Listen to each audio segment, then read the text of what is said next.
Hello again. Well, I'm continuing my trend of Batclan related videos and of being contrarian to what's commonly popular by discussing some common but very popular misconceptions about Jason Todd's character.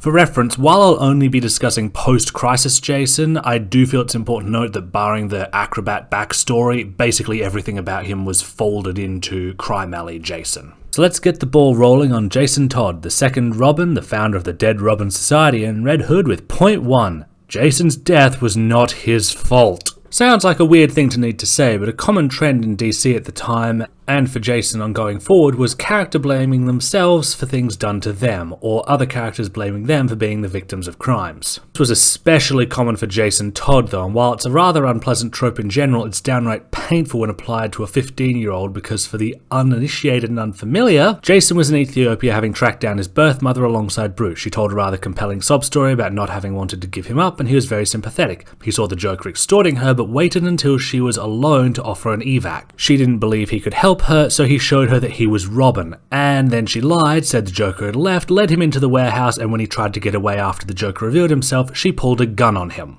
He was then captured, bound, beaten half to death, and despite all that, still tried to save her using his broken body to untie her and then using himself as a shield as the bomb exploded.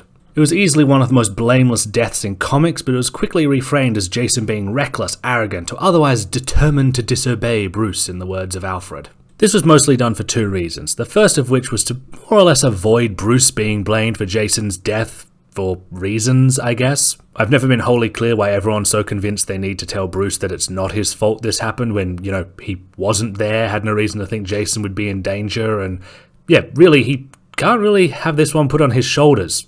The second reason was to deal with the PR backlash from fans who were very unhappy about them murdering a 15-year-old boy via phone polls that it turns out were being gained by some comic store owners who thought Robin dying would sell more, in a comic that only existed because the writer explicitly hated Jason for not being Dick. Point 2. Jason was a good Robin. Not even just good. Batman initially described him as the best to Superman. He mastered the Robin training in just 6 months, getting the equivalent of degrees in computer science, criminology, and martial arts. And despite certain writers' refusal to reuse him because he wasn't Dick, he still had plenty of good stories. One of my favourites is actually Batman the Cult, where while Bruce is slowly having his mind warped by drugs after he got captured, Jason is sleuthing through the city, uncovering the underworld as Cult and ultimately getting Bruce out of there and keeping him psychologically together throughout the ordeal. He even tried to save Deacon Blackfire, the villain of the piece, while Batman held him back. Similarly, it was Jason who believed Penguin had reformed, and he actually had, but Bruce's intervention ruined his parole and got him sent back to prison. Jason also briefly wanted revenge on Two-Face for killing his father, but at the end of the mission just felt empathy for him and wanted him to get better. He also trounced the Joker in a straight-up fight and even saved his life from a rage-fueled Batman. The only flares of temper we saw that were remotely unusual for Robin or Batman at the time were when women were being viciously beaten, threatened, or sexually assaulted. This is also not something Batman can claim superiority on, as a week after pulling Jason off an abusive pimp, Gordon had to take Batman off the wrong suspect because he also got emotionally involved in a case and was going too far with him. Broadly speaking, all of that Jason was reckless, violent, and arrogant stuff got retrofitted to his character after his death. And now on to point 3. Jason was smart as hell, and I don't say that lightly. Even ignoring everything I said about his qualifications, he did the best out of any Robin when it came to school and was considered a boring wannabe adult nerd type by his peers. He also had a major love of classic literature, to the point where when Red Hood wanted to alert Bruce and Alfred to his identity, he did so by sending a book as a present.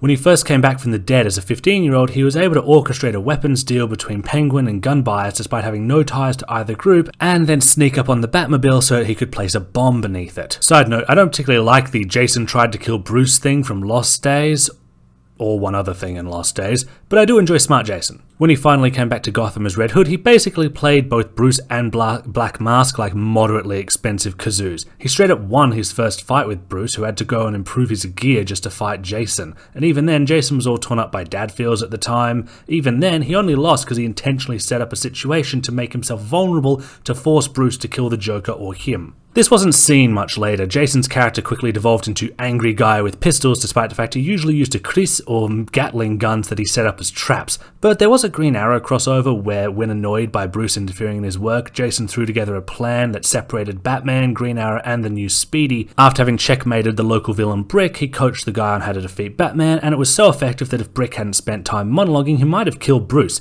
Jason easily escaped Green Arrow, and Speedy was captured. He went on to basically simulate a safe version of what happened to him in Ethiopia, while also debating morality with her. Then he blew up her empty school, mostly to make a point before leaving. She was physically fine. Conclusion, well, there you have it. There's honestly a lot more I could probably say, but I don't want to overstay my welcome. I might touch on this or similar topics again in the future, maybe something tied to Stephanie, the fourth Robin. For now, I'll be signing off, but if you want to help out with my work or bills, please consider donating to my Ko-fi or Patreon, where you can see scripts, stories, and 3D art. Bye!